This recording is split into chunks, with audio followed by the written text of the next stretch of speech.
സിറിയയ്ക്കുള്ളിൽ ഇസ്രായേലിൻ്റെ അതിമാരകമായ ആക്രമണം. Syrian അതിർത്തിക്കുള്ളിലാണ് Israeli സേന അതിരൂക്ഷമായ ആക്രമണം അഴിച്ചുവിട്ടത്. ഇസ്രായേലിനുള്ളിലേക്ക് കടന്നുകയറാൻ ശ്രമിച്ച ഒരു ഭീകര സംഘത്തെ നേരിടുകയായിരുന്നു ഇസ്രായേൽ സേന എന്നുള്ള വിവരമാണിപ്പോൾ ഏറ്റവും ഒടുവിലായി പുറത്തു വരുന്നത്. ഇസ്രായേലിൻ്റെ ആക്രമണത്തിൽ നിരവധി സിറിയക്കാർക്ക് പരിക്കേറ്റു എന്ന് അന്താരാഷ്ട്ര മാധ്യമങ്ങളും റിപ്പോർട്ട് ചെയ്യുന്നുണ്ട്. ഇസ്രായേൽ അതിർത്തി പ്രദേശമായ സിറിയയ്ക്കുള്ളിലെ ഖാൻ അർണാബെ, ആ പ്രദേശത്ത് റോന്തു ചുറ്റുകയായിരുന്ന ഇസ്രായേലിൻ്റെ സൈനികരാണ് ഒരു വാഹനത്തിന് നേരെ വെടിയുതിർത്തത്. ഇസ്രായേലി സൈനികർ നിന്നിരുന്ന ഇടത്തേക്ക് അതിവേഗതയിൽ വരികയായിരുന്നു ഈ വാഹനം. ഈ വാഹനത്തിന് അപായ സൂചനകൾ ഇസ്രായേലി സേന നൽകി. എന്നാൽ ഈ വാഹനം വേഗത കുറയ്ക്കുന്നതിനോ നിർത്തുന്നതിനോ തയ്യാറായില്ല എന്ന് ഇസ്രായേൽ വ്യക്തമാക്കുന്നു. അതിന് പിന്നാലെ ഈ വാഹനത്തിന് നേരെ ഇസ്രായേലിൻ്റെ സൈനികർ വെടിയുതിർക്കുകയായിരുന്നു. അവിടെ കൂടി നിന്ന ചിലർ ഇസ്രായേലി സേനയ്ക്കെതിരെ പാഞ്ഞെടുക്കുകയും ചെയ്തു. ഇവരിൽ 3 പേരുടെ കാൽമുട്ടിന് താഴേക്ക് ഇസ്രായേലി സേന വെടിവെച്ചു. അങ്ങനെ 3 പേർക്ക് പരിക്കേറ്റു എന്നുള്ള ഏറ്റവും നിർണായകമായ വിവരമാണ് ഇപ്പോൾ സിറിയയിൽ നിന്ന് പുറത്തു വരുന്നത്. ബാഷർ അൽ അസദ് ഭരണകൂടം നിലംപതിച്ച 1 വർഷത്തിന് പിന്നാലെയാണ് ഈ ബഫർ സോണിൽ ഇസ്രായേലി സേന തങ്ങളുടെ അധീശത്വം ഉറപ്പിച്ചത്. അതുവരെ ഇതൊരു ബഫർ സോൺ മാത്രമായിരുന്നു. ഒരു രാജ്യത്തിനും, ഇസ്രായേലിനോ സിറിയയ്ക്കോ മേൽക്കോയ്മയില്ലാത്ത ഒരു ഭൂപ്രദേശമായിരുന്നു ഇത്. എന്നാൽ ബാഷർ അൽ അസദ് ഭരണകൂടം നിലംപതിച്ചതിന് പിന്നാലെ ഈ ബഫർ സോണിലേക്ക് ഇസ്രായേൽ തങ്ങളുടെ സേനാവിന്യാസം നടത്തുകയായിരുന്നു. കാരണം ഇസ്രായേലിനെ സംബന്ധിച്ച് ഈ അതിർത്തിയിൽ നിന്ന് ഇസ്രായേലിനുള്ളിലേക്ക് യാതൊരു തരത്തിലുള്ള പ്രകോപനവും ഉണ്ടാകാൻ പാടില്ല. അങ്ങനെ ഉണ്ടാകരുത് എന്നാണ് ഇസ്രായേൽ ആഗ്രഹിക്കുന്നത്. അതുകൊണ്ടാണ് ഈ ഭൂപ്രദേശത്തേക്ക് ഇസ്രായേൽ തങ്ങളുടെ സേനാവിന്യാസം പൂർത്തിയാക്കിയത്. ഇപ്പോൾ ഇതാ സിറിയൻ അതിർത്തിയിൽ ഇസ്രായേൽ തങ്ങളുടെ കൃത്യമായ ദൗത്യം നിർവഹിക്കുന്നുണ്ട്.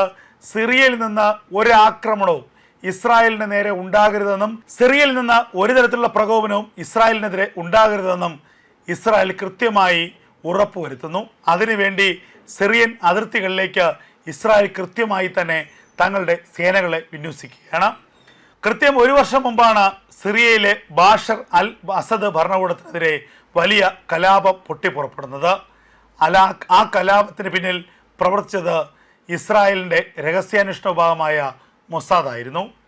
കേവലം 16 ദിവസം കൊണ്ട്, തുടക്ക ദിവസത്തിൽ കേവലം 2 പിസ്റ്റളുകൾ മാത്രം കയ്യിലുണ്ടായിരുന്ന സായുധ സംഘം 16 ദിവസം പിന്നിടുമ്പോൾ സിറിയയുടെ അധികാരം പിടിച്ചെടുത്തു എന്നുള്ളതാണ് ഏറ്റവും വലിയ രസകരമായ കാര്യം. ഈ 16 ദിവസത്തിനുള്ളിൽ ആ വിമത സൈന്യത്തിന് പൂർണ്ണമായ സൈനികപരമായും സാമ്പത്തികപരവുമായ സഹായം നൽകിയത് മൊസാദാണ് എന്നുള്ളത് പരസ്യമായ രഹസ്യമാണ്. ഒടുവിൽ സിറിയൻ തലസ്ഥാനത്ത് എത്തിയ ആ വിമത സൈന്യം ആ തലസ്ഥാനത്തെ പ്രസിഡന്റിൻ്റെ കൊട്ടാരം പിടിച്ചെടുക്കാൻ ശ്രമിക്കുന്നതിനിടയിൽ പ്രസിഡന്റായ ബാഷർ അൽ അസദിനെ മൊസാദ് തന്നെ റഷ്യയിലേക്ക് രക്ഷപ്പെടാൻ സഹായിച്ചു. അങ്ങനെ രക്ഷപ്പെടാൻ സഹായിച്ചതിൻ്റെ പ്രത്യുപകാരമായി സിറിയയിൽ എവിടെയൊക്കെ ഇറാനും അതുപോലെ ഹിസ്ബുള്ളയ്ക്കും ഹമാസിനും അതുപോലെ ഹൂതികൾക്കും ആയുധശേഖരമുണ്ട് എന്നതിൻ്റെ യഥാർത്ഥ വിവരങ്ങൾ ബാഷർ അൽ അസദ് മൊസാദിന് നൽകി. പിന്നാലെ മൊസാദിൻ്റെയും IDFിൻ്റെയും അതിരൂക്ഷമായ ആക്രമണമായിരുന്നു സിറിയയ്ക്ക് നേരെ നടന്നത്. 2-3 ദിവസം നീണ്ടു നിന്ന വ്യോമാക്രമണങ്ങൾ.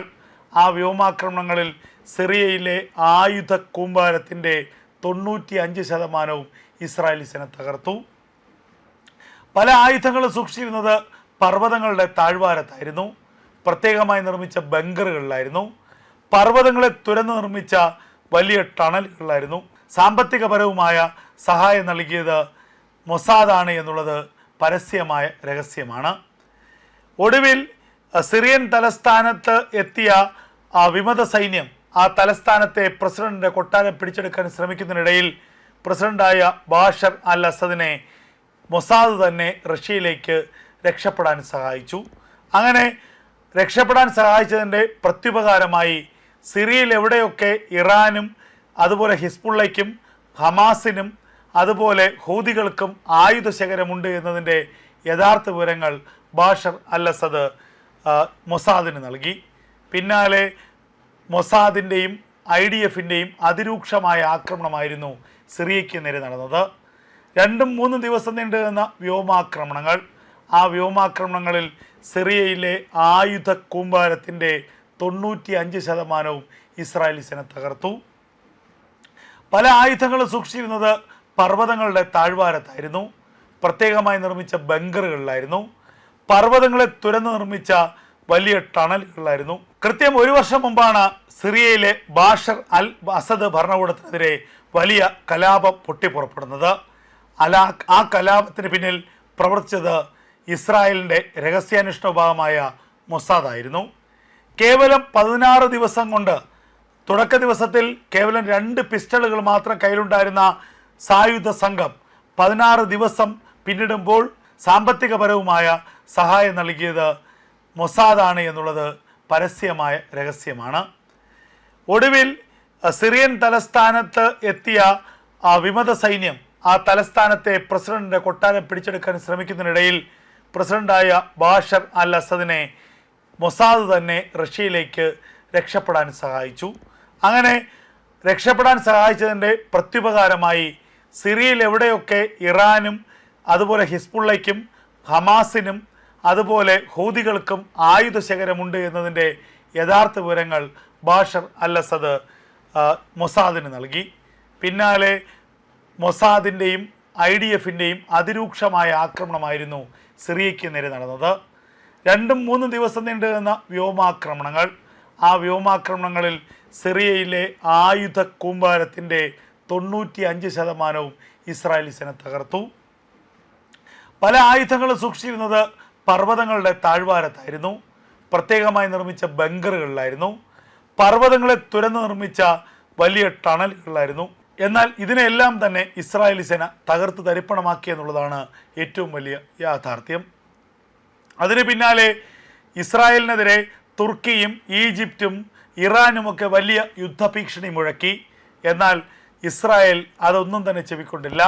ഇപ്പോഴും സിറിയയ്ക്കുള്ളിലേക്ക് ഇസ്രായേലിൻ്റെ റെയ്ഡുകൾ നടക്കുക തന്നെയാണ്. അതിൻ്റെ ഏറ്റവും ഒടുവിലത്തെ ഉദാഹരണമാണ് സിറിയൻ അതിർത്തിയായിട്ടുള്ള പ്രദേശത്ത് ഇസ്രായേൽ സേന നടത്തിയ ആക്രമണം. ഇസ്രായേലി സൈനിക വ്യൂഹത്തിന് നേരെ പാഞ്ഞെടുത്ത ഒരു ട്രക്കിന് നേരെ ഇസ്രായേൽ അതിഭീകരമായ ആക്രമണം നടത്തി.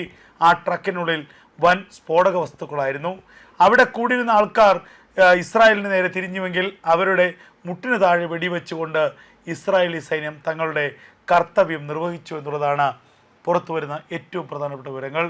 സിറിയയിൽ നിന്നോ ഇനി ലെബനനിൽ നിന്നോ അല്ലെങ്കിൽ ഇറാനിൽ നിന്നോ ഗാസയിൽ നിന്നോ ഒരു ഭീഷണി ഇസ്രായേൽ എന്ന രാജ്യത്തേക്ക് ഉണ്ടാകരുത്. തൻ്റെ രാജ്യത്തിൻ്റെ 4 ചുറ്റും അതിശക്തമായ ഉരുക്ക് കവചം ഒരുക്കുകയാണ് ബെഞ്ചമിൻ നെതന്യാഹു. ഒരു രാജ്യവും ഇനി ഇസ്രായേലിനെ ചൊറിയരുത്.